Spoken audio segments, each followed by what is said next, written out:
네, 반갑습니다. 사무님 먼저 형제입니다. 우리 유중임이 모의고사 2회 해설 강의가 되겠고요. 제가 저번 주에 이제 유중임이 구모 대비 1회를 오류비에 뿌렸는데 한 500명 가까이 다운로드를 받았더라고.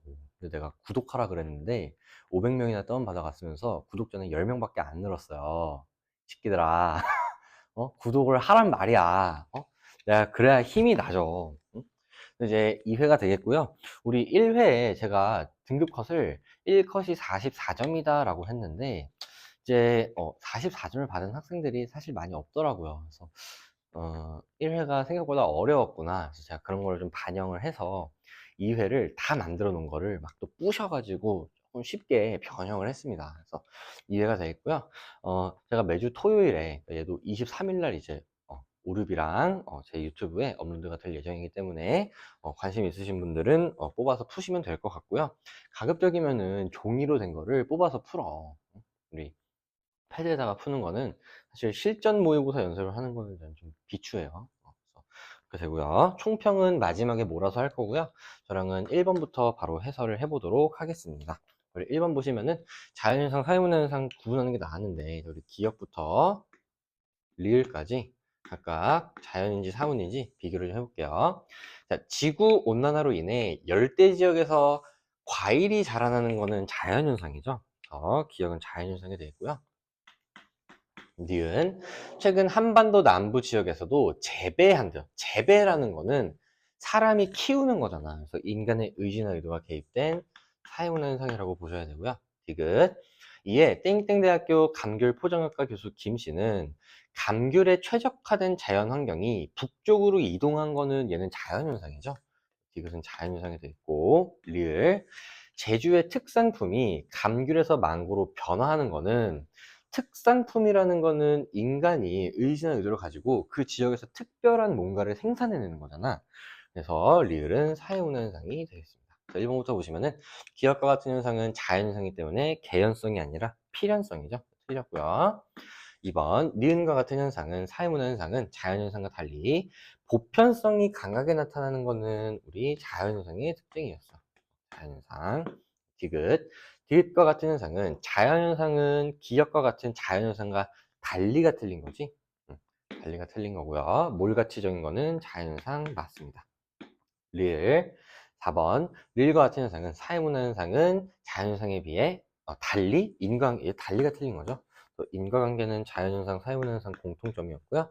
5번 니은 릴과 같은 현상은 사회문화현상은 자연현상과 달리 당위법칙 그죠? 당위법칙이 사회문화현상의 특징 맞습니다.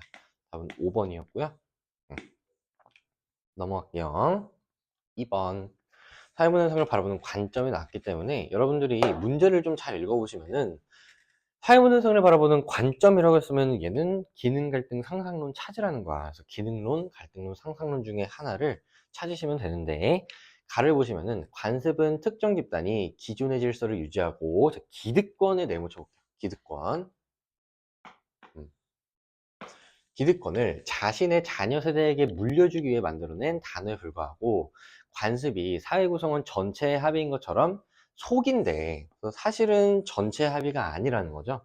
그래서 기득권, 지배층 이런 표현을 쓸 수 있는 거는 갈등론밖에 없다 그랬어요. 그래서 얘는 갈등론이 되겠고 나를 보시면은 관습은 구성원들이 항상 그래왔고 앞으로도 그래야 하는 것이라고 의미를 부여한 결과이다. 밑줄 적게 의미 부여. 그래서 이러한 의미를 부여하면은 기존의 관습이 원활하게 유지되지만 그렇지 않으면 사라진다. 그래서 의미 부여, 상징을 통한 뭐 전승, 상호작용 이런 거 나오면은 상징적 상호작용론이었고요. 다 관습은 사회 전체 합의 밑줄 쳐볼게요. 사회 전체 합의. 이런 게 이제 기능론의 단골 표현이고 사회 통합, 안정 이런 거를 주장하는 게 이제 기능론이었죠. 다가 기능론 이렇게 되는 거고요. 1번 개인의 행위가 사회 구조에 의해 나타날 수 있음을 간과하는 거는 얘는 미시적 관점이라서 상징적 상호작용론 나에 해당하고요. 2번 나는 개인의 주관적인 생활 세계를 중시하는 거 맞습니다. 답은 2번 이렇게 하시면 되고 3번 다는 사회 구조를 지배와 피지배 우리 지배와 피지배 이런 거 나오면은 이런 표현은 갈등론만 쓸 수 있는 표현이라 그랬어. 그래서 기능론이 아니라 갈등론 가가 돼야 되고요. 4번 가다는 나와 달리 사회문제 발생 원인을 설명할 수 있다. 요거는 모든 관점이 다 해당하는 설명입니다. 그래서 갈등론은 당연히 이제 불평등한 분배 체계, 기능론은 뭐 사회를 구성하는 뭔가에 이제 뭐 오류가 생겼다 이렇게 주장한 건데, 상징적 상호작용 같은 경우는 개인 간의 상호작용에서 문제가 발생했기 때문에 사회에 문제가 발생했다 이렇게 설명할 수가 있어요. 5번 가에 대해 나다는 사회문화 현상의 상대성을 간과하고 있다. 이런 거는 얘는 이제 거시적 관점에서 미시적 관점을 공격하는 거거든. 사회문화 아니 뭐라는 거야, 상대성을 간과하고 있다는 거는 미시적 관점이 거시적 관점을 까는 거거든. 근데 가에 대해, 갈등론에 대해 까는 게 아니죠. 아니 뭐라는 거야. 다시 왜 이래. 상징적 상호작용론이 갈등론과 기능론을 공격하는 거죠. 그래서 5번도 답이 될 수가 없습니다. 자, 우리 3번으로 넘어갈게요. 얘는 문화의 태도가 아니라 문화의 관점이 나왔기 때문에 우리가 총체론적 관점, 그 다음에 비교론적 관점, 그 다음에 상대론적 관점 3개 중에 하나 찾으셔야 되는데, 모든 국가는 그 국가만의 고유한 명절이 있는데 미국에서는 한 해 동안 성공적인 농사를 감사하는 마음에 수확 후 성대한 축제를 보내지만, 인도에서는 농사보다는 다양한 종교적 의미를 담은 축제 기간을 중요하게 생각한다. 지금 모든 국가는 이렇게 하면서 지금 보편성을 언급해 줬지만 미국과 인도의 축제의 좀 특수성, 차이점을 지금 언급해 줬기 때문에 얘는 문화의 보편성과 특수성을 파악하는 비교론적 관점이 되겠고, 1번 자문화에 대한 객관적 이해에 유용하다. 이거 비교론적 관점이죠. 기억은 답이 될 수가 있고요. 해당 문화를 향유하는 사람의 입장에서 이거는 상대론적 관점입니다. 디귿 각 문화가 가지는 보편성과 특수성, 그죠? 답은 기억 디귿 2번이고요. 리을 문화는 사회의 역사적 환경적 맥락 속에서 의미와 가치를 지닌다고 본다. 얘도 상대론적 관점이기 때문에 답이 될 수가 없었네요. 우리 4번으로 넘어갈게. 4번 보시면은 사회조직 운영 원리라서 관료제랑 탈관료제 중에 하나 고르시는 건데, 옳게 말한 학생이 몇 명인지 일단 안 나와 있어요. 그래서 일단 가불병정 무에 그 언급에 따라서 우리 A에만 해당하는 가불병정 무가 A를 뭐로 받는지를 좀 보시면 되는데, 갑부터 보시면은 외부 환경 변화에 신속하고 유연하게 대처할 수 있다. 이건 탈관료제죠. 그 다음에 상향식 의사결정도 탈관료제.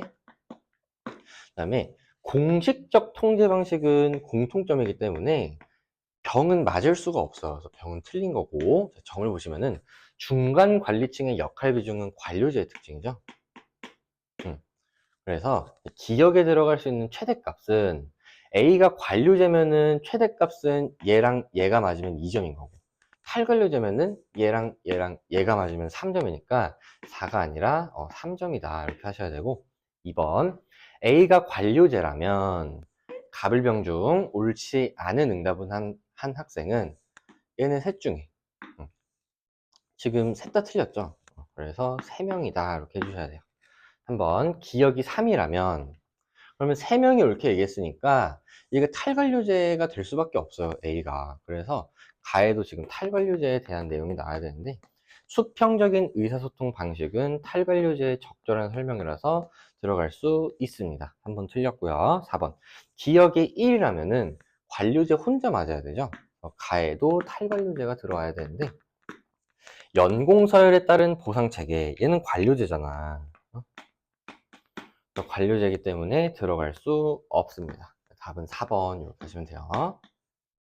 5번 A가 탈관료제래. 그러면은 얘네가 이제 맞은 거죠. 그 다음에 기억이 2라면 얘는 틀려야 되니까 가에는 이제 관료제가 나와야 되는데, 소품종 대량 생산, 그죠? 이런 이제 정보사회, 산업사회랑 관료제, 탈관료제는 연결이 돼서 나올 수 있기 때문에 항상 주의 깊게 공부를 하셔야 되는데, 소품종 대량 생산은 관료제죠. 관료제에서 탄생했냐? 들어갈 수 있습니다. 5번도 답이 될 수가 없었어요. 답은 4번 이렇게 하시면 되고요. 그다음에 5번 보시면은 갑은 대학생의 학업 성적에 근로가 미치는 영향을 파악하겠대. 그래서 얘가 얘한테 영향을 주고 있기 때문에 얘가 독립변이인, 그 다음에 기억이 종속변인이 되겠습니다. 그 다음에 이걸 파악하기 위해서 가설을 설정했죠. 그래서 가설은 양적 연구에서만 설정하기 때문에 양적 연구를 실시했다는 걸 알 수가 있고, 갑은 수조권 소재 5개 대학교에서 학생 500명을 대상으로, 그래서 얘네가 지금 표본이 되는 거고, 주 평균 근로 시간, 시간이나 평균 일수 이런 거는 개념의 수적적 정의인데, 얘는 독립변이에 대한 개념의 수적적 정의죠. 그다음에 평균 학점은 이제 학업 성적의 개념의 수적적 정의라서 종속 변수의 개념의 수적적 정의가 되겠고요. 자료 분석 결과 갑은 평균 학점은 주 평균 근로 시간과 근로 일수의 반비례했대요. 그래서 보시면은 지금 근로 시간이 많을수록, 그다음에 일수가 많을수록 학점은 반비례니까 낮아지죠. 그래서 지금 이게 갑의 연구고요. 그다음에 한편 을은 거주지와 근로장소 간 이동 시간이 길수록 평균 학점이 낮아질 것이다. 그래서 학점이 종속 변수고 이동 시간이 독립 변수가 되겠습니다. 연구를 진행했는데, 을은 땡땡 대학교, 여기서 중요한 게 나오죠. 기숙사의 자료를 제공받아. 그래서 2차 자료를 수집했다는 것을 파악할 수가 있었고요. 땡땡 대학교 기숙사생 중 40명을 평균 학점이 동일하도록 A, B 집단으로 나누고, 1학기에 A 집단을, 그래서 좀 정리를 해주시면은 A 집단과 B 집단이 있는데, 1학기에는 A 집단은 교내 도서관 근로,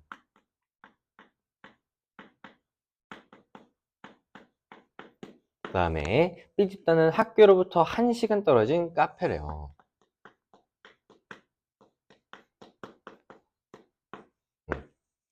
그래서 여기서 근로를 시키고 1학기 성적을 분석했는데, 얘는 지금 종속 변이를 분석한 거죠. A 집단은 4.2점이고 B 집단은 3.7점으로 통계적으로 유의미하게 A 집단이 높았죠. 근데 얘네는 지금 다 기숙사에 사는 애들이잖아. 그죠? 그래서 이 학교에서 근로한 게 이제 이동 시간이 짧은 거고, 얘네가 이동 시간이 긴 거죠. 그래서 이동 시간이 짧은 애들이 학점이 높게 나왔고요. 그래서 2학기 때는 A 집단은 학교로부터 1시간 떨어진 PC방에서, 그래서 얘네들은 1시간 떨어진 PC방에서 근로를 했고요. 그 다음에 B 집단은 교내 도서관을 시켰대요.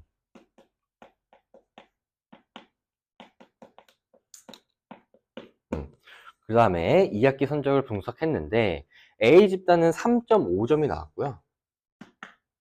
그 다음에 B 집단은 4.1점으로 얘도 통계적으로 유의미하게 B 집단이 높았죠.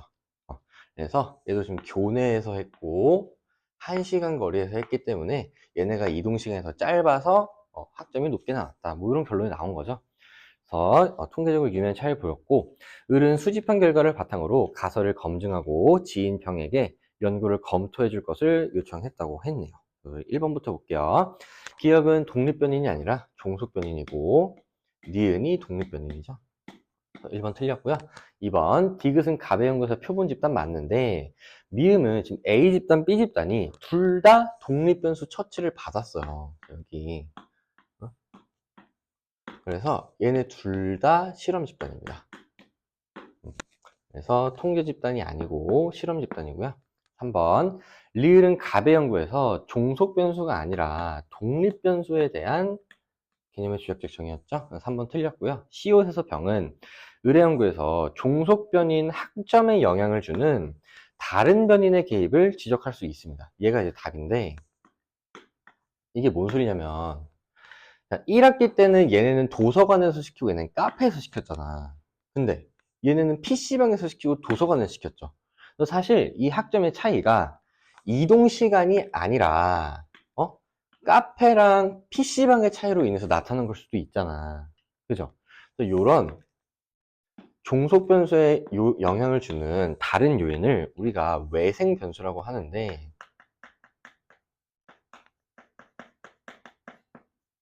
외생 변수는 바깥 외자의 날생이거든. 바깥에서 생긴 변수라서 독립 변수나 종속 변수와는 전혀 무관한 다른 요인이 종속 변수에 영향을 주는 거를 외생 변수의 개입이라 그래요. 그래서 외생 변수가 개입했기 때문에 이 종속 변수의 차이가 발생했다고 지적할 수 있습니다.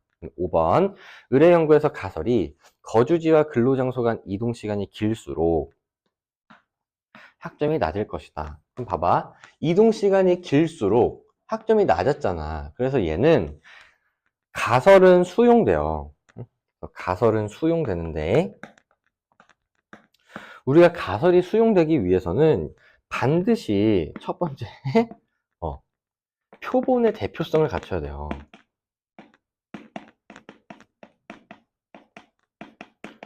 그 다음에 연구 윤리도 지켜줘야 되고요. 이 외에 다양한 것들을 다 고려해 봐야 된단 말이야. 근데 좀 다시 여기로 돌아오시면은 얘네들은 땡땡 대학교 기숙사생 40명이 실제 연구한 얘가 표본 집단이죠. 그럼 이 땡땡 대학교 기숙사생 40명이 지금 모집단은 모집단이 안 나왔네요. 얘네가 전체를 대표할 수가 없는 거지. 그래서 표본의 대표성이 없기 때문에 일반화할 수는 없습니다. 가설을 수용할 수는 있지만 이거를 일반화할 수는 없어요. 일반화할 수는 없어서 5번은 틀린 선지가 되겠습니다. 괜찮죠? 그리고 6번으로 넘어갈게요. 6번 우리 사회조직 문제가 나왔는데 이거 그냥 요즘 트렌드에 맞춰서 여러분들이 싫어하는 유형으로 냈어요. 그래서 소속되어 있는 집단, 그다음에 소속 집단과 언급한 집단 이런 것들을 다 구분을 해주셔야 돼. 그래서 언급한 집단은 밑줄을 칠 거고요. 소속된 집단은 옆에다가 좀 따로 써줄게. 자, 너만 솔로 등장인물 소개인데 A부터 볼게요. 땡땡대학 건축학과 출신이잖아. 그럼 현재 소속되어 있는 건 아니죠? 그리고 이런 거 나오면은 땡땡대학이랑 건축학과를 별도로 보셔도 돼요. 땡땡대학에도 속해 있었고 건축학과에도 속해 있었고 이렇게 보셔도 돼. 출신으로 현재 건축사무소를 운영 중이에요. 여기 소속이 되어 있는 거죠. 그래서 A는 건축사무소에 소속이 되어 있고요.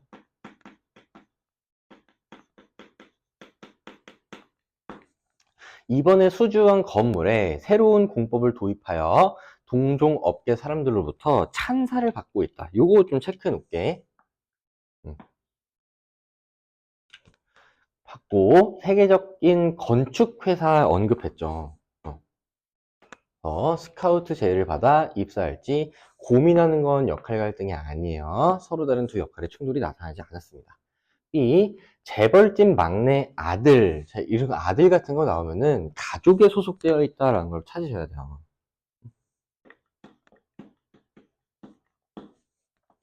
재벌집 막내 아들로 태어나 할아버지의 반도체 기업. 소속은 되어 있지 않죠? 물려받기 위해 땡땡대학 법학과에 입학했는데 졸업했다 그랬으니까 소속 안 되는 거야. 얘도 이렇게 구분해서 표시해 줄게요. 졸업 이후 상속받은 재산으로 투자회사를 설립했대요. 얘는 소속이 되어 있는 거지. 음. 가족들과 심각한 갈등을 겪었고요. 가족도 언급했으니까 밑줄 쳐놓을게요. 그 다음에 어린 시절부터 땡땡 대학에 진학하고 싶었으나 언급했죠. 부모의 반대로 고등학교만 졸업했다. 고등학교. 그다음에 부모가 나왔기 때문에 얘도 지금 가족에 소속이 되어 있다고 보는 게 맞을 것 같고, 현재는 프랜차이즈 치킨집을 운영하고 있대요. 그래서 얘는 소속이 되어 있죠. 치킨집에 소속이 되어 있습니다. 자신보다 학업 성적이 좋지 않았던 고등학교 동창 A가 고등학교 총동창회 회원 모임이라 그랬기 때문에 얘는 소속이 되어 있는 거죠. 총동창회.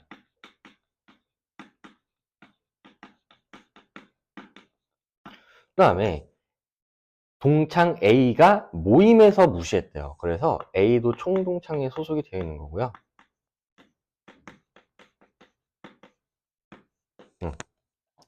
뒤늦게 땡땡 대학에 진학할지 고민함.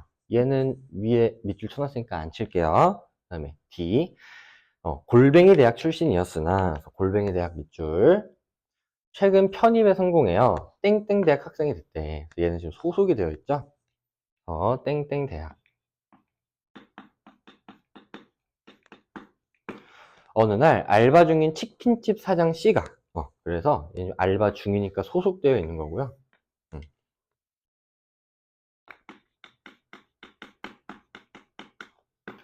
출근을 요구했는데 같은 날 어머니의 수술 일정이 있어 어디를 가야 할지 고민 중인 거는 얘는 역할 갈등이에요.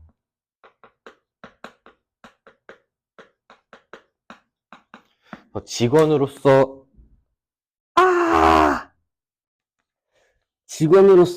출근을 해야 될지, 그 다음에 자식으로서 어머니를 보살펴야 될지 고민하고 있는 거는 서로 다른 두 역할의 충돌이라서 역할 갈등이 맞고요. 1번부터 볼게요. 역할 갈등을 경험하고 있는 사람은 있습니다. D가 역할 갈등을 경험하고 있고요. 2번, A와 C가 함께 소속된 총동창회죠. 공식 조직이 나타나 있네요. 총동창회는 공식 조직이고요. 답은 2번입니다. 3번, A의 내용에서 언급된 밑줄 친 거를 다 보시면은 비공식적 사회기관 볼게요. 공식적, 공식적인데 비공식적이죠. 그다음에 얘도 비공식적이네요. 비공식적 사회기관의 개수는 2개고요. D의 내용에서 언급된 공식적 사회기관, 공식적, 공식적이죠. 2개이기 때문에 같다 이렇게 해주셔야 돼. 4번 A는 D와 달리 역할 행동에 대한 보상을 받았냐. 여기 찬사를 받은 거는 보상이 맞아요. 근데 여기도 편입에 성공했다 그랬잖아. 그래서 얘도 보상이에요. 둘 다 보상을 받아서 달리라는 표현이 틀린 거고요. 5번 D가 소속된 공식 조직의 개수는 공식 조직, 공식 조직이죠. 2개죠. 얘는 B가 소속된 2차적 사회기관은 회사 하나입니다. 1개랑 같지 않죠. 답은 2번 이렇게 하시면 되고요. 이런 문제 싫어하죠. 여러분들이 싫어하는 거를 앞으로 계속 낼 거야. 뒤에도 계속 나와요. 여러분들이 싫어하는 유형. 그 다음에 7번은 이제 좀 쉬운데요. MC. 각국에서는 독특한 성인식 모습을 볼 수 있는데 성인이 되면 용감한 모습을 보여야 한다며 남성에게는 번지점프를 시키고 여성에게는 다이빙을 강요한대. 그랬더니 갑이 번지점프 같은 소리 하네. 고소공포증이 있으면 성인 취급도 못 받는 거 아니야? 어떻게 이렇게 미개하냐 이렇게 지금 타문화를 평가하고 있어요. 그랬더니 을이 A국은 고산지대에 위치하고 있고 강력한 공군력을 바탕으로 공중에서 낙하하여 적진에 침입하는 전략을 통해 전쟁에서 승리한 경험이 있어. 그래서 각국의 문화가 우리와 달라서 이상하게 여겨질 수도 있지만 뭐라 해야 되냐. 여기는 지금 상대주의, 문화 상대주의 관점에 해당하는 내용이 나오셔야 되는데 1번, 해당 문화의 내부자의 입장에서 문화를 바라봐야 돼. 답은 1번이죠. 2번, 문화의 차이를 발전 수준의 차이로 인식해야 돼. 이런 거 없고요. 각국 문화를 기준으로 우리나라 문화를 평가해야 돼. 요거는 사대주의죠. 그 다음에 각국 문화를 무비판적으로 수용하는 것도 사대주의고요. 우리 문화를 각국에 적극적으로 이식해야 되는 거는 자문화 중심주의죠.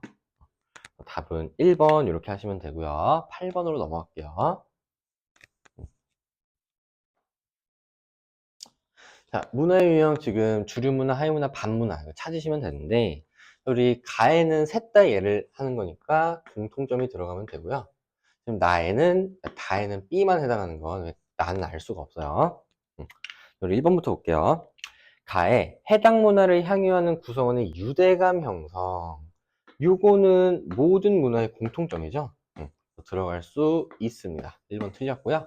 2번 나의 전체 사회의 문화 다양성을 제공하는가. 이건 이제 하위 문화의 특징이잖아. 그래서 이게 들어간다면 B는 아니오라 그랬으니까 B는 주류 문화죠. 주류 문화의 사례로 우리나라에서의 경상도 사투리는 경민이 형은 하위 문화죠. 하위 문화. 틀렸고요. 3번 다가 한 사회의 지배적 가치와 규범에 저항하거나 대립하는 반문화잖아. 응? 그러면은 다에 들어가면 B가 반문화가 되는 거고, 그럼 나에는 반문화가 아닌 게 나와야 되는데 사회 구성원의 욕구 충족에 기회를 제공할 수 있는 거는 하위 문화의 특징이죠. 근데 반문화도 하위 문화이기 때문에 이게 들어갈 수는 없습니다. 4번 나의 주류 집단에 의해 일탈로 규정될 수 있는가? 이건 이제 하위 문화의 특징인데 이게 들어간다면 B가 아니오니까 얘가 주류 문화고 나머지는 하위 문화들이죠. 그래서 기역과 니은은 둘 다 예라고 했기 때문에 응답은 같습니다. 답은 4번 이렇게 하시면 돼요. 5번 기역과 니은이 모두 예라면 나에는 이제 하위 문화의 특징이 들어오셔야 돼요. 하위 문화. 이렇게 단정할 수는 없겠네요. 기역과 니은이 모두 예라면 나의 시대나 상황에 따라 상대적으로 규정되는가. 이것도 이제 모든 문화의 공통점이기 때문에 이게 이제 나가 아니라 가에 들어가셔야 되죠. 그래서 답이 될 수가 없었습니다. 답은 4번이에요. 그러면 9번이 이거 갖고 우리 검토진들끼리 막 치열한 논쟁을 벌였어요. 그래가지고 막 네 말이 맞네, 내 말이 맞네 이러면서 검토진들 단톡방에서 막 저희는 싸우진 않아요. 싸우진 않는데 막 이렇게도 볼 수 있는 거 아니냐, 그런 내용이 제시문에 어딨냐, 그래서 이제 상식을 배제하고 풀어야 되는 거 아니냐, 그래서 검토진들 사이에서 막 그래가지고 그랬는데 이게 잘 냈다는 거죠. 또 갑자기 이렇게 셀프 칭찬, 미안합니다. 9번 보시면은 자료 1은 갑, 을이 저지른 일탈 행위의 사례이고 자료 2는 각각 갑과 을이 저지른 일탈 행위를 설명하기 용이한 이론 A. 그래서 각각이기 때문에 자료 1이 이제 A가 되는 거고 자료 2가 이제 B가 되는 건데 한번 볼게요. 자, 땡땡국 피겨스케이팅 국가대표 선수였던 갑은 주니어 시절부터 빠른 회전력과 돋보이는 유연성으로 항상 상위권을 차지해왔는데 오래전부터 메달리스트가 밑줄 쳐볼게요. 꿈이었던 갑은 올림픽 시즌에 밑줄 쳐볼게. 급격한 체형 변화 로 성적이 부진하자 언론은 갑의 전성기가 끝났다고 보도했고 부정적 여론에다가 밑줄 좀 쳐볼까? 의식한 갑은 극심한 스트레스를 이기지 못하고 금지 약물을 복용하였다. 이게 지금 일탈이죠. 그래서 얘가 지금 목표고요. 얘가 지금 수단인데 목표와 수단 간의 괴리로 인한 일탈이라서 A는 머튼의 안음이에요. 근데 이게 이제 논란이 됐었던 게 이게 낙인 아니냐, 이게 낙인 아니냐, 언론이 이 갑을 낙인 찍은 거 아니냐, 그래가지고 이제 논란이 시작이 된 거야. 그래가지고 근데 이제 낙인이 되려면 1차적 일탈이 있어야 되고 그 다음에 1차적 일탈에 대한 낙인이 찍혀야 되고 그러면서 2차적 일탈이 있어야 되는데 급격한 체형 변화가 1차적 일탈이라 라고 본다면 1차적 일탈에 대한 낙인이고 2차적 일탈이니까 낙인이 될 수 있지 않냐, 뭐 이런 주장을 이제 이제 검토 조교가 하셨어요. 근데 얘는 일탈이 아니에요. 결론만 말씀드리면 체형 변화가 뭐야? 키 크고 그다음에 털 나고 이런 게 체형 변화잖아. 2차 성징. 어? 이게 체형 변화예요.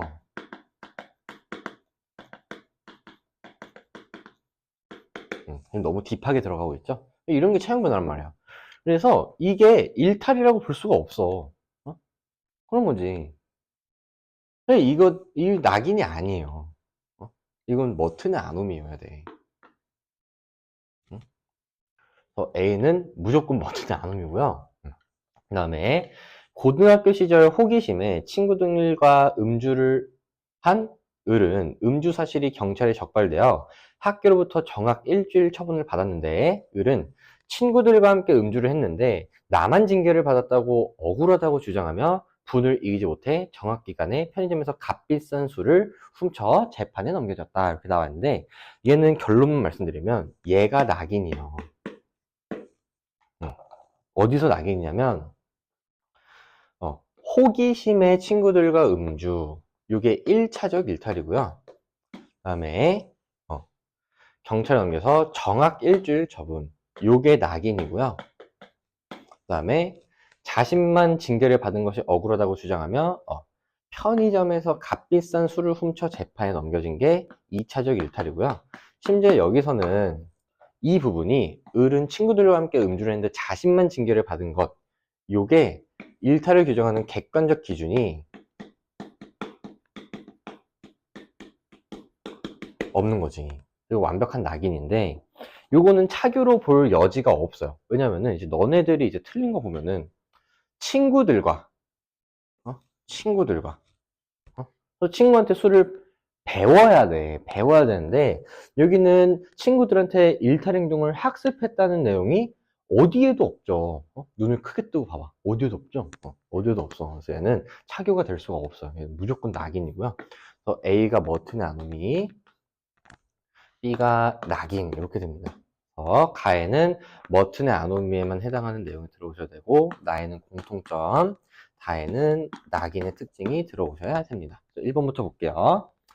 자, 사회규범의 붕괴를 일탈의 원인으로 보는 거는 뒤르켐의 아노미죠. 틀렸고요. 2번, 일탈의 해결 방안으로 목표를 달성할 수 있는 수단의 제공을 주장하는 거는 머튼의 아노미만의 특징인데, 나는 공통점이 들어가니까 답이 될 수가 없죠. 3번, 타인과의 상호작용이 일탈 발생 과정에 미치는 영향을 중시하는 거는 낙인이랑 차교의 공통점인데, 지금 A는 머튼의 아노미이기 때문에 공통점이 될 수 없습니다. 4번, 일탈 행동이 학습되는 과정에 주목되는 거는 차별교제 이론인데, 다는 낙인 이론만 되는 게 들어야 되니까 틀렸고요. 답은 5번이죠. 일탈을 규정하는 객관적 기준이 없다고 본다. 답은 5번 이렇게 하시면 돼요. 넘어갑시다. 10번. 이게 진짜, 이거는 제가 경제를 했기 때문에 낼 수 있는 문제인데, 우리 경제 선택자들 있죠. 우리 경제 선택자들 보면은, 너는 이제 실업 파트에서 이거 하지 않아? 비실취? 이게 뭐야? 비경제 활동 인구, 실업자 수, 취업자 수. 이게 상중하랑 구조가 똑같아요. 내가 여기서 이제 아이디어를 얻어서 낸 건데, 사실 작년에 이제 구모에 나왔죠. 작년 구모를 응용해서 그다음에 그 이제 경제에 있는 그 실업 파트에서 아이디어를 얻어서 제가 창조를 했습니다. 보시면은 T년 갑국의 하층 인구는 중층 인구의 2배고 상층 인구의 비율은 10%다. 그래서 우리 T년과 T 플러스 30년, 그다음에 T 플러스 60년의 상중하 비율을 한번 보시면은 상층은 10%고요. 그다음에 하층이 중층의 2배래. 근데 둘이 더해서 90이어야 되니까 30, 60 이렇게 나오면 되잖아. 그래서 여기가 30, 여기가 60, 총 100 이렇게 되는데, 중층 인구의 비율은 변화가 없대. 그래서 중층은 그대로 30인데, 참고로 저는 그 경제 실업 파트 풀 때도 그렇고, 이것도 그렇고, 화살표의 개수로 문제를 판단하거든? 이게 제일 좋은 방식이야. 나를 믿어. 막 무슨 어디 윤 어쩌고 저쩌고 선생님 보면은 뭐 분모가 증가할 때 뭐 분자가 더 많이 이러면 어려운 거 하는데, 그냥 무조건 화살표의 개수로 판단하는 거야. 응? 봐봐. 중층 대비 하층의 비율이 감소했대. 근데 중층은 동일하면은 하층이 감소해야 되죠. 그래서 얘는 60에서 감소했으니까 60보다 감소했다. 그래서 60에서 화살표 하나 밑으로 그려주는데, 우리가 다 더하면 100%여야 되잖아. 100%, 비율이야, 비율. 그러면은 화살표 하나 감소했는데 다 더한 값은 같아야 되니까 얘는 10보다 화살표가 하나 증가해야 이 화살표 하나의 크기는 같은 거야. 그래 이제 빼고 하면은 또 100이 되죠. 이렇게 구분을 하시면 되고요. 그다음에 t 플러스 60년에서는 중층의 비율이 증가했대. 그래서 화살표 하나가 이제 추가가 되는 거고, 중층 대비 하층의 비율도 증가했기 때문에 하층이 증가해줘야 되는데, 원래 거가 이제 60에서 화살표 하나 밑으로였잖아. 어? 근데 얘보다 많이 증가해야 되니까 화살표가 두 개가 생긴 거야. 어? 그러면은 얘는 10보다 에, t 플러스 30년에 이제 10보다 화살표 하나 큰 게 있었는데, 여기에서 화살표 3개가 추가로 생겼으니까 3개가 아래인 게 생겨야 되죠. 그래서 얘가 다 더하면은 이제 화살표끼리 다 지우면은 이제 100이 되는 거야. 그죠? 이렇게 판단해 주시면 되고, 근데 전체 인구는 계속 증가하고 있었으니까 이렇게 그냥 써주겠습니다. 그냥 써줄게요. 1번 볼게. T년 갑국의 중층 인구는, T년 갑국의 중층 인구는 30%죠. 틀렸고요. 2번, T년 1배의 T 플러스 30년의 갑국의 하층 인구는, 화살표 하나 아래니까 감소할 것이다. 이렇게 하시면 됩니다. 3번, 갑국은 T년과 T 플러스 30년도 피라미드형이냐? 얘는 맞아요. 얘는 피라미드형인데, 얘는 이제 알 수가 없는 게, 이 화살표 하나의 크기가 몇인지 모르잖아. 그냥 화살표 하나의 크기가 50이라고 해봐. 그럼 얘는 60이 되고, 얘는 10이 되죠. 그럼 피라미드형이 아닐 수도 있는 거잖아. 그래서 모두가 틀렸습니다. T 플러스 30은 알 수가 없어요. 4번. T 플러스 60년 갑국에서는 하층 인구가 중층 인구보다 많이 증가할 것이야. 그죠? 얘는 화살표 하나 늘어나는데, 얘는 2개 늘어났으니까 얘가 많이 늘어났습니다. 답은 4번. 이렇게 하시면 되고, 5번. 하층 인구수는 언제가 가장 많냐? 지금 보시면은, 얘는 이제 화살표가 없고 하나 아래고 얘는 이렇게 지우면 하나 위죠. 갈수록 많아지는 거지. 인구수도 계속 증가하는데 증가율도 높으니까. 그래서 T 플러스 60년이 가장 많고 T년이 가장 적다.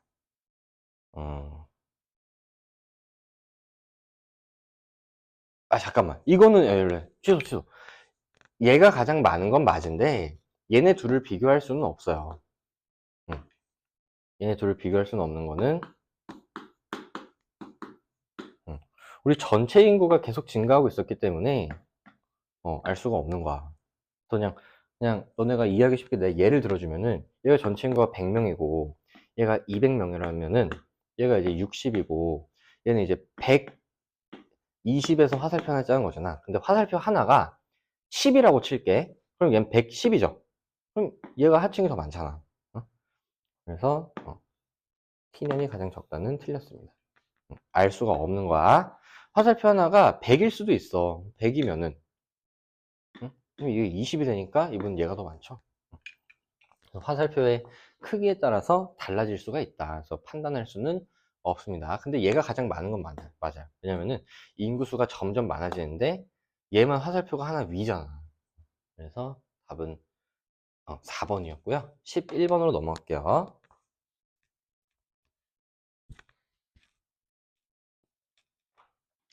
자, 문화변동. 그래서 지금 갑을병국의 문화변동을 한번 써봅시다. 갑국 보시면은 갑국은 을국을 식민지배에 밑줄 쳐봐. 식민지배 수많은 지식인들을 갑국으로 데리고 왔대요. 그래서 갑국에서는 직접 전파가 나타난 거고요. 특히 갑국의 군인들은 을국 포로에게 을국의 뛰어난 인쇄기술을 전수해 줄 것을 끊임없이 강요하였다. 지금 이거 보고 만약에 강제적 문화접변이다 라고 하시면은 안 되는 거지. 왜냐면은 우리 강제적 문화접변이 되기 위해서는 이게 강제적이냐 자발적이냐를 판단하려면은 문화 수용자의 입장에서 봐야 돼. 수용자의 입장에서. 근데 지금 여기서는 문화를 수용하는 게 갑국 사람들이고 갑국 사람들 입장에서는 을국의 인쇄기술을 원해서 뺏어온 거잖아. 그러니까 갑국 애들한테는 자발적인 거죠. 강제적 문화재편은 아니다. 그 결과 현재 갑국에서는 갑국 전통의 목판 인쇄술은 사라지고 자문화 요소가 사라지고 타문화 요소, 을국의 금속 활자를 이용한 인쇄 기술만 남게 되었기 때문에 이는 직접 전파의 결과 문화 동화가 발생한 거고요. 을국 볼게. 병국으로 유학을 떠난 을국 유학생들을 통해 을국의 차문화가 병국에 전해졌대요. 그래서 병국도 직접 전파고요.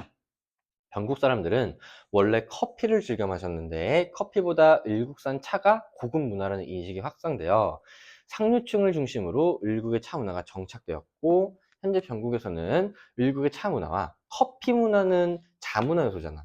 자문화가 나란히 나타나고 있기 때문에 병국은 직접 전파를 통한 문화의 공존이 나타났습니다.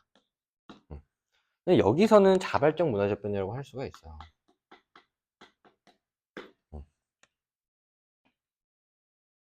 기억부터 볼게요. 갑국과 달리 병국은 자문화의 정체성이 유지됐죠. 공존인데 얘는 자기 게 없어졌으니까 기억은 맞고요. 니은 갑병 모두 외제적 요인. 그쵸, 둘 다 직접 전파하기 때문에 외제적 요인으로 인한 문화 변동이 나타난 거 맞습니다. 디귿 갑국은 병국과 달리 기존에 없던 제3의 문화 요소가 나타난 건 아니죠. 융합이나 발명 이런 게 없잖아. 리을 갑국에서는 강제적 문화재편 틀렸죠. 강제적 문화재편 아니라니까. 답은 1번이네요. 11번 됐고요. 넘어갈게요. 12번은 사회적 소수자인데 얘도 이제 우리 조교들끼리 또 이제 토론을 했어요. 무슨 토론을 했냐면 이따 얘기해 줄게요. 비밀입니다. 자, 일단 A, B, C, D가 각각 어떤 이유로 차별을 받았는지를 좀 보셔야 되는데, 자, 동성애자였던 A는 남들과는 다른 성 정체성을 가졌다는 이유로 갑국에서 따가운 시선, 이건 차별이죠. 사회적 차별. 그래서 A는 성소수자라고 쓸게요. 이웃나라인 을국에서 동성 결혼이 합법화되었다는 소식을 듣고 을국으로 이주했대. 근데 A는 같은 이유로 고향에서 차별을 받다가 을국에 정착한 흑인 양성애자 B 이렇게 돼 있잖아. 그래서 이 B도 원래 고향에서 성소수자라는 이유로 차별을 받았던 거지. 근데 A와 B는 모두 갑국 국민들과 인종이 다르다는 이유. 얘는 원래는 성소수자라는 이유로 차별을 받다가 인종이라는 이유로 차별을 받고 있고요. 을도 마찬가지입니다. 그다음에 병국 난민 출신이다 여성인 C는 학교에서 피부색이 다르다는 이유로 따돌림을 당하고 있다. 그래서 이제 C는 피부색이 다르다는 이유로 차별받고 있으니까 피부색인데, 이제 어떤 논란이었냐? 난민이랑 여성도 C가 사회적 소수자 집단에 해당하지 않냐? 이게 이제 논란이었어요. 응? 근데 결론은 아닙니다. 아니에요. 왜냐면은 이런 이유로 차별을 받은 경험이 없어요. 사회적 소수자는 차별을 받아야 소수자거든?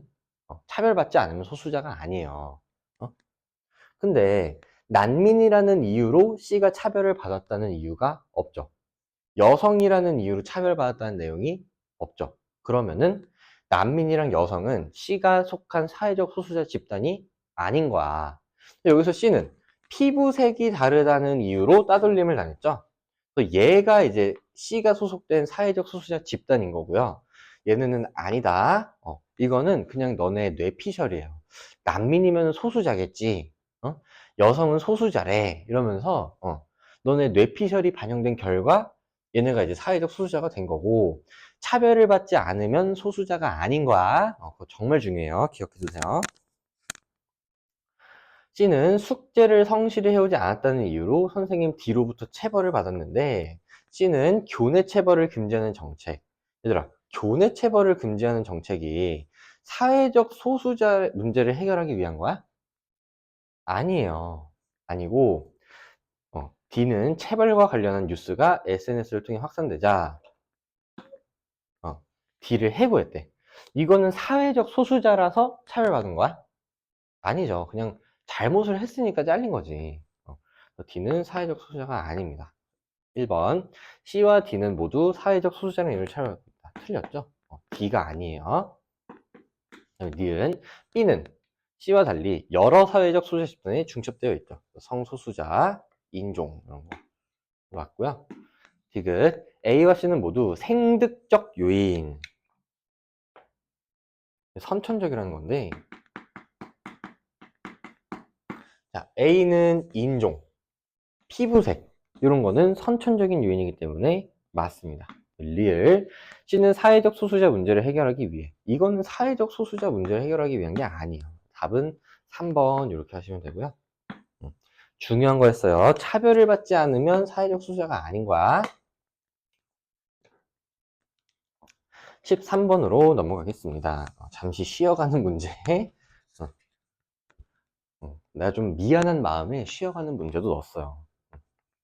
대중문화의 역기능. 그래서 보시면은 선거철에는 각 정당에서 자신의 후보를 부각시키기 위해, 아니면은 타 정당 후보를 비판하는 위에서 타 정당 후보를 비판하는 수많은 뉴스를 퍼뜨리는데, 하지만 자신의 후보가 관여하지 않았음에도 불구하고 자신의 후보가 좋은 정책을 실시했다고 주장하는 내용. 구란 거죠. 구라. 타 정당 후보가 잘못한 것이 아님에도 일방적으로 타 후보를 공격하기 위한 내용. 무지성 까는 거죠. 1번 핵이라 이런 내용 없고요. 특정 집단의 이익을 위해 왜곡된 정보. 맞습니다. 답은 2번 이렇게 하시면 되고, 지나친 상업화 이런 얘기 없고요. 정보 격차 문제 없고요. 질적 조화 이런 얘기도 없습니다. 답은 2번이고요. 14번도 이제 많이들 틀리던데, 한번 볼게요. 자, 얘는 이제 어디서 많이 본 문제죠? 어디서 봤어? 우리 문화의 속성 똑같은 거예요. 저번 회의 때 말한 대로 각자 맡은 자료, 각자 맡은 자료가 이렇게 나와 있고요.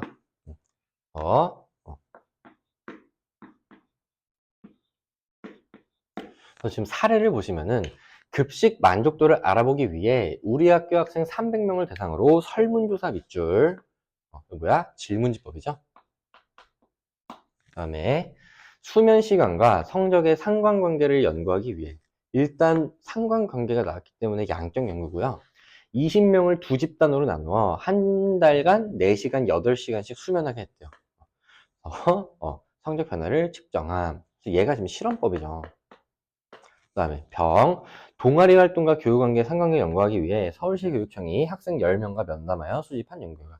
이거 면접법이라고 하면은 이 문제를 맞출 수가 없어. 얘는 서울시 교육청이 수집한 연구 결과를 분석한 거잖아. 그러면은 면접법은 서울시 교육청이 쓴 거고, 얘는 문헌연구법이죠. 얘는 이제 문헌연구법이고,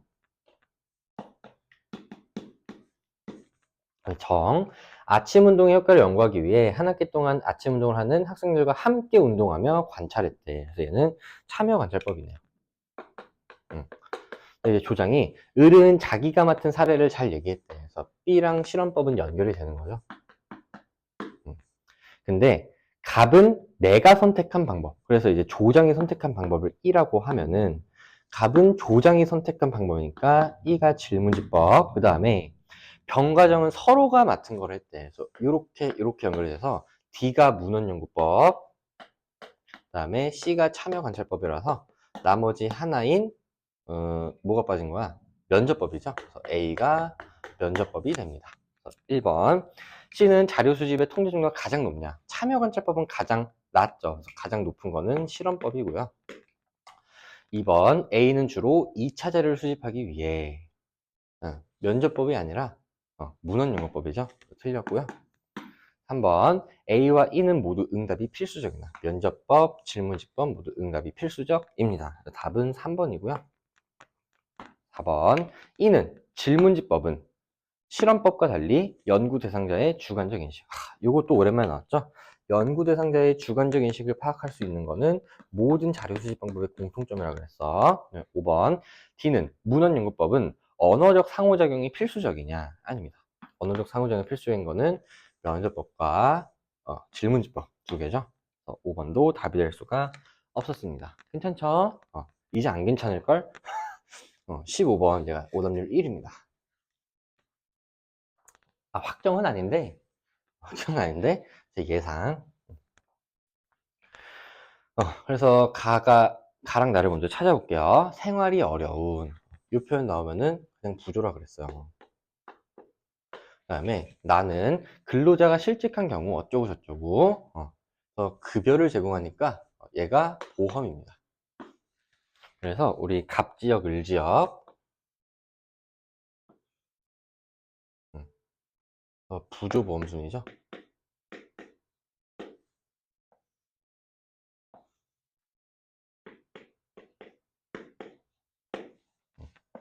그 다음에 이거 좀 전체도 파악해 주셔야 되는데,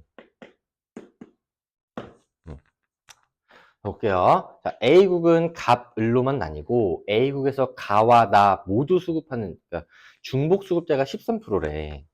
그러면은 전체에서, 이거는 중요하니까 좀 진하게 쓸게요. 전체에서 중복 수급자 비율은 13%고요. 어느 하나도 수급하지 않는 사람, 이게 지금 비수급자잖아. 비수급자는 31%다. 그래서 이렇게 나온 거지. 또 우리가 일단 써줄 수 있는 거 먼저 좀 써볼게. 이게 지금 전체고요. 그다음에 이게 갑지역, 이게 을지역입니다. 전체는 지금 중복이 13이고 비수급자가 31이죠. 그 다음에 갑지역은 중복 수급자가 9고, 그 다음에 을지역은 비수급자가 30이래. 일단 요거 했고요. 그 다음에 요 마지막에 있는 표현이 정말 중요한데, 갑, 을, A국 모두 가제도 수급자 수는 어느 하나도 수급하지 않는 인구수와 같대.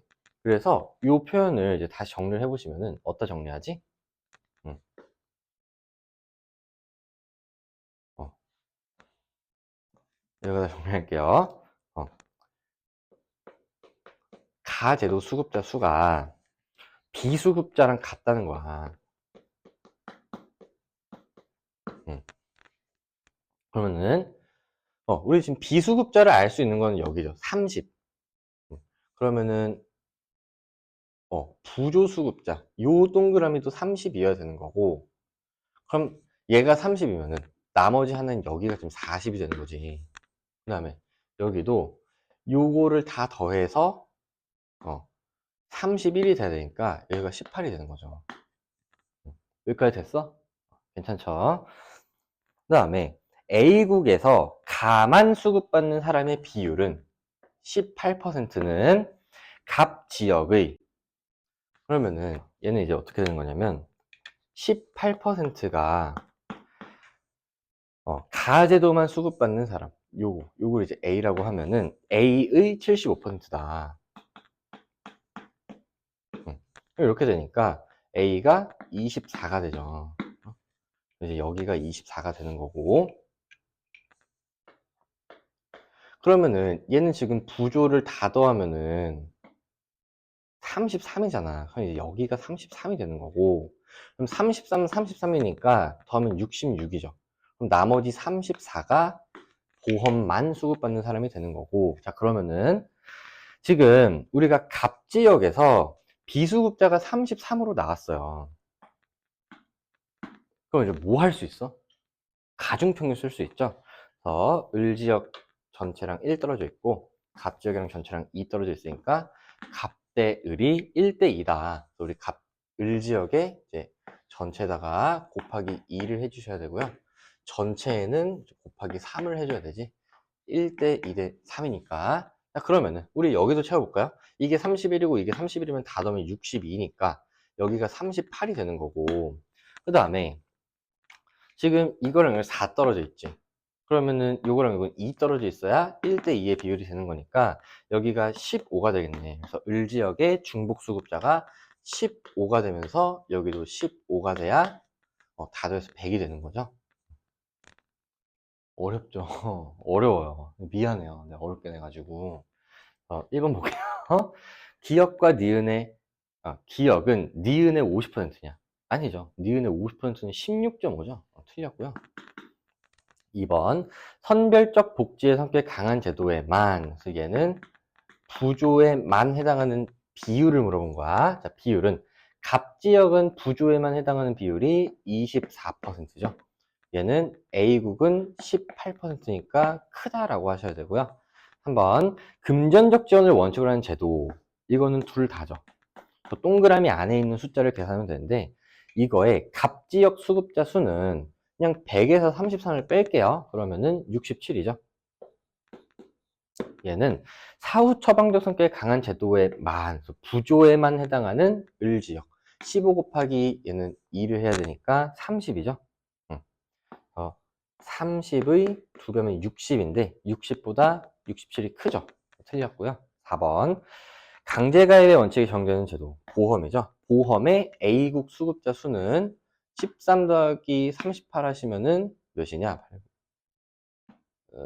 51이냐? 51 곱하기 3 하면은 153이죠. 얘는 국가가 비용을 전액 부담하는 제도, 부조죠. 부조의 을지역 수급자 수 30 곱하기 2니까 60이잖아. 60의 3배 하면은 180이죠. 180보다 작고요. 5번 보험에 해당하는 제도와 부조에 해당하는 제도의 수급자 수 차이는 갑지역부터 볼게요. 자, 갑지역은 보험에 해당하는 인구는 이렇게 더하시면은 43이고요. 얘는 33이니까 10명 차이, 10명. 갑지역은 10명. 네. 을지역은 이렇게 하면 30인데 이렇게 하면 40인데 인구수 곱하기 2 해줘야 되니까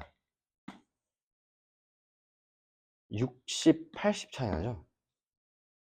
미안해요. 40이 아니죠? 40, 55죠, 55. 그럼 110명이잖아. 그래서 이렇게 하시면은 50명 차이 나죠? 50명에 50%면 25인데 25보다 10이 작습니다. 답은 5번 이렇게 하시면 돼요.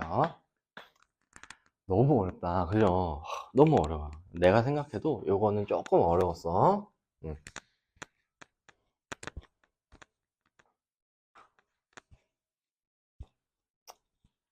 정말 미안하게 생각합니다. 어렵게 되면은 항상 이제 미안한 마음을 가지고, 근데 지금은 미안하지만 너네가 구모 보고 수능 보면은 사실 고마워하게 될 거야. 자, 지금 A, B는 이제 명목론 실제론이죠. 16번 볼게요. 지금 A, B의 진술. 그래서 지금 얘는 참이라고 얘기했고 얘는 거짓이라고 응답했는데, 일단 얘는 빵점이에요. 거짓이 아닌 거니까 얘는 참이라는 거지. B는 개인의 희생을 정당화할 수 있다는 비판을 받는 거는 실제론입니다. 그래서 B가 실제론으로 정해지는 거고 A가 명목론인 거지. 그럼 얘를 채점해 보시면은 명목론은 사회의 속성을 개인의 속성으로 환원할 수 있다고 보는 거 맞죠? 이제 얘가 1점인 거고 얘네 둘 중에 하나가 1점인 거지. 그죠? 기억은 1점이다 맞고요. 니은이 빵점이라면 틀린 거지. 예, 틀린 거잖아. 니은이 빵점이라면 얘가 1점인 거고, 그럼 나에는 거짓으로 옳게 나와야 되니까 나에는 틀린 내용이 들어오셔야 되는데, 실제로는 개인을 자율적이고 능동적인 존재로 본다. 틀렸죠. 들어갈 수 없습니다. 나 방금 뭐 한 거니? B는 실제로는 개인을 자율적이고 능동적인 존재로 본다. 이건 명목론이죠. 틀린 거니까 들어갈 수 있죠. 정말 소리. 디귿 가가 저는 이제 셀프로 이제 내가 잘못 말했구나가 인지가 돼요. 디귿 가가 B는 실제론인데 실제로는 사회 문제에 대한 해결책을 개인의 의식에서 찾는 거래. 그러면 이게 틀렸죠. 그러면 빵점이죠. 그럼 디귿이 1점이잖아. 디귿은 1점이다. 얘도 틀렸고 답은 기억 리을 2번입니다. 그래서 나가 A는 B와 달리 사회구조의 힘을 간과한다. 그래서 얘가 A가 명목론이라고 하면은 A는 진짜 명목론이잖아. 그러니까 틀린 거죠. 이게 지금 빵점이라서 이게 1점이어야 되는데 그러면 기억과 니은의 점수는 동일합니다. 답은 기억을. 이런 문제 좀 안 냈으면 좋겠죠. 낼 거예요. 미안해요. 17번.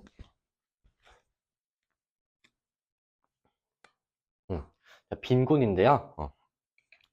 개천에서 용난다는 속담은 인간으로서 최소한의 삶을 영위하지 못하는 수준인 A래요. 그래서 A가 절대적 빈곤인 거고 B가 상대적 빈곤이겠죠. 그래서 사회 전반적인 소득 분포를 고려한 개념인 B, 상대적 빈곤에도 해당하지 않아야 진정한 용이다. 그래서 1번부터 볼게요. A랑 A를 규정한 기준은 B와 달리 시대와 상관없이 동일하다. 둘 다 상대적이고요. 2번, A와 달리 B는 얘도 둘 다 상대적 박탈감을 유발할 수 있습니다. 3번, 우리나라에서 상대적 빈곤은 중위소득이 아니라 중위소득의 50%죠. 그 다음에 A는 최저생계비 맞습니다. 4번, A에만 해당하는 가구가, 자, 우리 A에만 해당하는 가구라는 표현을 보고 여러분들이 자동적으로 절대적 빈곤선이 상대적 빈곤선보다 높다라는 게 파악이 되셔야 되는데, A에만 해당하는 가구가 B에 해당하는 가구, 상대적 빈곤에 해당하는 가구의 25%래. 그러면은 얘가 4면은 얘가 1이라는 거죠. 그러면은 A에 해당하는 가구는 다 더하면 5죠. 얘는 A에만 해당하는 가구는 1이기 때문에 5배다 라고 하셔야 돼요. 5번, B에 해당하는 가구가 A에 해당하는 가구 수보다 많대. 그럼 상대적 빈곤선이 높다는 거잖아. 응? 이렇게 되면은 중위소득은, 봐봐, 상대적 빈곤선이 중위소득의 2분의 1이죠. 절빈선이 최저생계비죠. 그러면 봐봐, 중위소득의 2분의 1이 최저생계비보다 큰 거잖아. 근데 중위소득은 이렇게 물어봤기 때문에 2를 곱하면은 중위소득은 최저생계비의 2배보다 커지죠? 응. 최저생계비 2배보다 크다가 맞습니다. 답은 5번이에요. 괜찮죠? 얘는 나온 적이 있는 선지예요. 18번. 18번 볼게요. 얘는 지금 사회운동이 나왔는데요.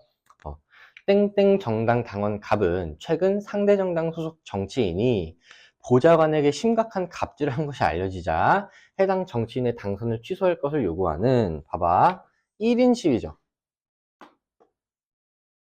1인 시위는 사회운동이 아니죠. 우리 사회운동이 되기 위해서는 체계적인 조직이 있어야 되잖아. 근데 1인은 조직이야? 아니죠? 그래서 얘는 사회운동이 아니고요. 땡땡 정당 국회의원들은 국회 로비에서 상대 정당 소속 대통령이 임명한 장관의 지명이 민주주의를 크게 훼손하고 국민의 눈높이에 맞지 않는다는 이유로 장관 내정자 지명을 철회하는 내용의 전국민 서명운동 밑줄 쳐보시고, 지금부터 중요한 거 계속 할 거야. 땡땡 정당 밑줄 치세요. 그 다음에 장관 내정자 지명을 철회, 여기도 밑줄 치세요. 자, 이게 뭐냐면 얘가 체계적 조직이 나온 거고요. 그 다음에 요게 뚜렷한 목표, 그 다음에 요게 행동 방식이 나온 겁니다. 그래서 사회운동에 완전 부합하죠. 그래서 얘는 사회운동이 맞는데 사회 전반적인 모든 거를 바꾸는 게 아니라 일부를 변화하는 거기 때문에 얘는 개혁적 사회운동입니다. 1번부터 볼게요. 가에는 사회운동이 나타나지 않죠. 2번, 나에는 일시적이야? 아니죠. 지금 31일째 진행 중이라잖아. 틀렸고요. 3번, 가에는 기존 사회 질서를 유지? 요거 보수적 사회운동인데요. 요거는 나타나지 않죠. 일단 사회운동이 아니잖아. 4번, 나에는 가와 달리 사회체제의 일부를 개선하고자. 그쵸. 개혁적 사회운동이니까. 그 다음에 사회운동도 맞습니다. 답은 4번이고요. 5번, 가나 모두 변동을 거부하고 현상을 유지하려는 것. 이거 보수주의 사회운동인데, 사회운동이 나타나냐? 가는 사회운동이 아니었죠. 그래서 5번도 답이 될 수가 없었네요. 답은 4번 이렇게 하시면 되고요. 우리 19번도 이제 좀 어렵죠. 얘들아, 어려워. 원래 모의고사는 어려워요. 쉬운 모의고사는 없다. 자, 수행평가 과제를 보면은 A가 B보다 강한 거래. A가 B보다 강한 건데 얘는 2점이고 점수를 몰라요. 그래서 진화론, 순환론 중에 어떤 특징에 해당하는지 한번 써볼게요. 미래 예측 가능성은 진화론이죠. 다음에 장기적 사회변동 설명은 순환론입니다. 이제 얘는 반드시 맞겠지. 그다음에 과거 역사에 흥망성쇠는 순환론이 더 설명 잘하고요. 서구 제국주의는 또 진화론이에요. 그래서 A, B가 정해지지 않은 상태로 선지 판단을 하셔야 되는데, 이번부터 볼게요. A는 B와 달리 사회변동을 방향을 기준으로 설명하는 거는 얘는 둘 다죠. 그래서 일정한 방향이냐, 여러 가지 방향이냐, 그래서 방향을 기준으로 설명하는 건 둘 다고요. 2번 가에 사회의 퇴보 설명 가능성이 들어가면은 얘는 순환론이잖아. 응? 그래서 A가 순환론이 되는 거죠. 다양한 경로의 사회변동을 설명하기 유리합니다. 3번 기억에 들어갈 수 있는 최대 점수는 당연히 이제 둘 중에 하나는 틀렸으니까 2점이죠.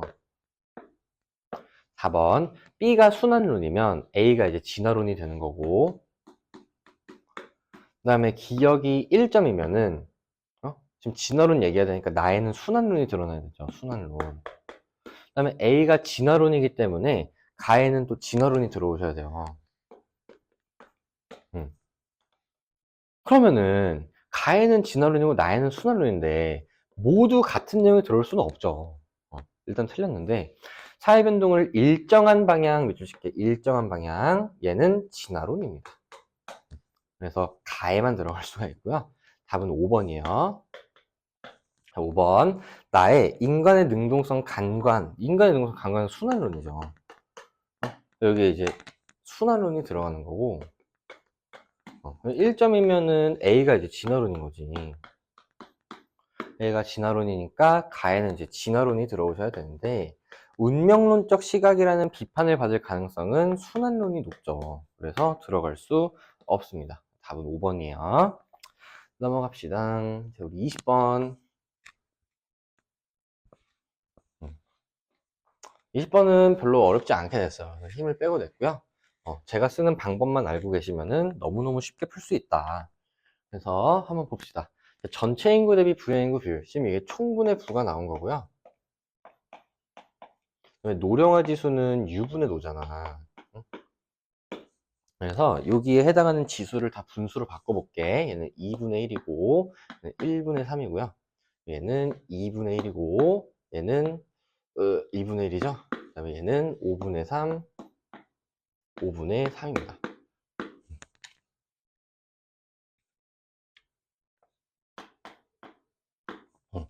그래서 얘는 어떻게 해주면 되냐면 U, 부, 노에 해당하는 수치를 다 더해서 총이랑 같게 해주시면 되거든. 이게 무슨 소리냐면은 예를 들어서 얘를 8분의 4로 한번 바꿔볼게.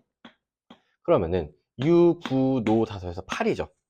이렇게 하면 된다는 거야. 얼마나 쉬워. 너무 쉽죠. 얘도 6분의 3으로 바꾸면은 1, 2, 3 다 더하면 6이죠. 얘는 20분의 12로 바꾸면 돼요. 그러면은 3, 5, 12 더하면 20이죠.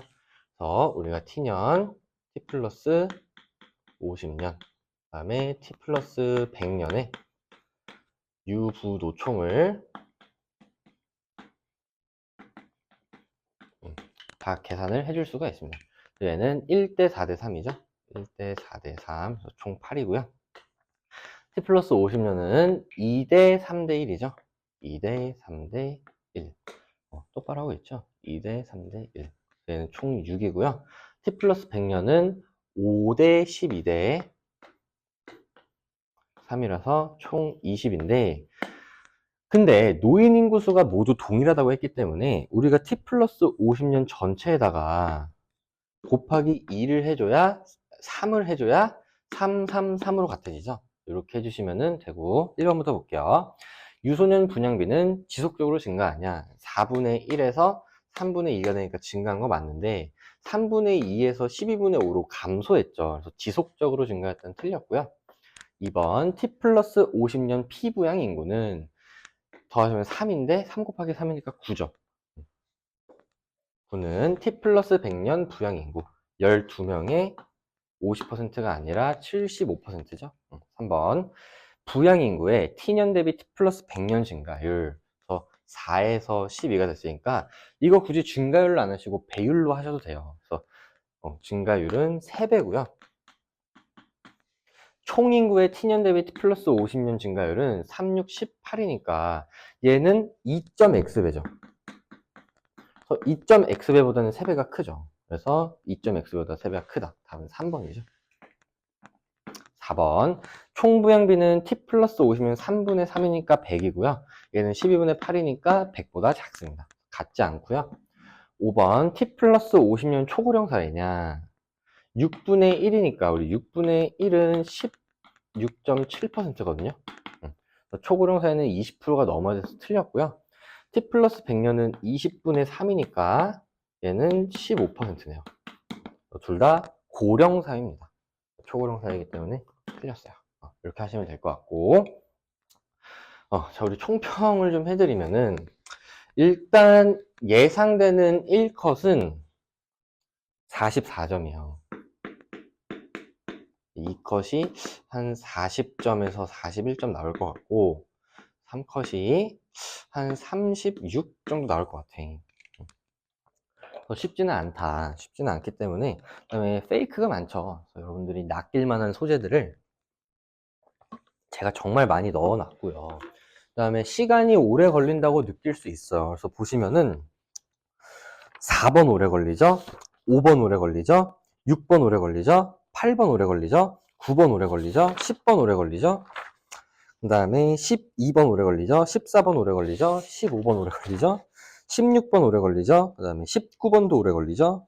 도표는 또 원래 오래 걸리죠?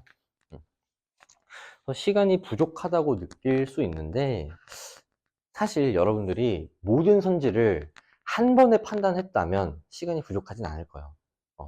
그래서 우리가 실제로 수능장에서는 고민하는 시간이 없어야 돼.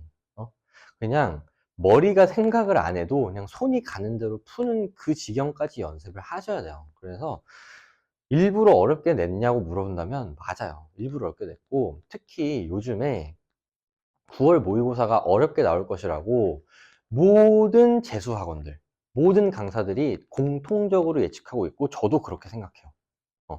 그래서 9월 모의고사가 어려운데 구모가 의미하는 게 이제 너네들이 수시 라인을 또 정하는 기준이 되기도 하잖아.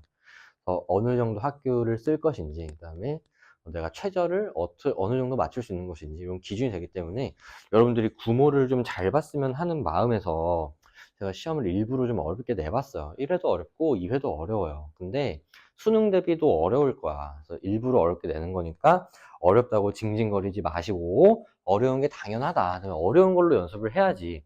쉬운 걸로 연습하면 그게 무슨 모의고사야. 쉬운 거는 수능이 쉽게 느껴지면 돼요. 모의고사는 어렵게 연습을 하는 게 맞을 거고, 제가 좀 주요 문항만 골라드리면은 일단 5번이 좀 주요 문항이고요. 그 다음에 9번, 그 다음에 10번, 그 다음에 12번, 그 다음에 14번, 15번, 그 다음에